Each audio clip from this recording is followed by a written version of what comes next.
Wala naman tayong minomonitor na anumang bagyo or low pressure area sa loob at labas ng ating Philippine Area of Responsibility. Pero meron tayong dalawang weather system na nakakaapekto ngayon dito sa ating bansa.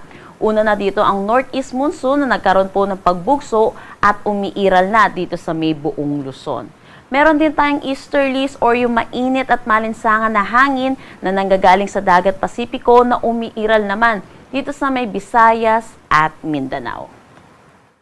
Para sa magiging panahon natin ngayong araw dito sa Luzon, inaasahan natin dulot ng northeast monsoon makakaranas ng maulap na papawirin na may mga pag-ulan dito sa may Cagayan, Isabela, Aurora, Quezon at Camarines Norte.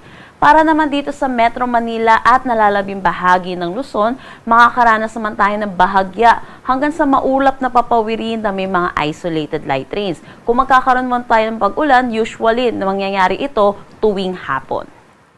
Agwat ng temperatura para sa Metro Manila, 22 to 30 degrees Celsius, Lawag, 23 to 30 degrees Celsius. For Tugigaraw, asahan natin ang 23 to 29 degrees Celsius, Baguio, 16 to 23 degrees Celsius, Tagaytay, 22 to 28 degrees Celsius, at Legazpi, 25 to 30 degrees Celsius.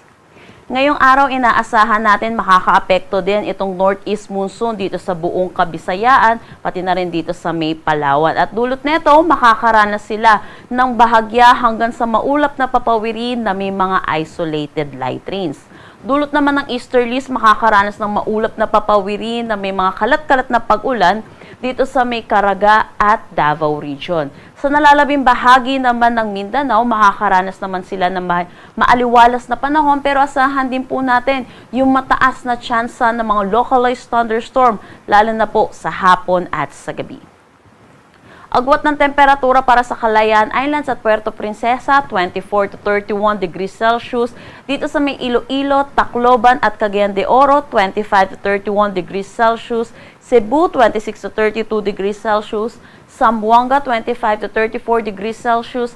At Davao, 24 to 31 degrees Celsius. Wala naman tayong nakataas na anumang gale warning sa anumang seaboards ng ating bansa.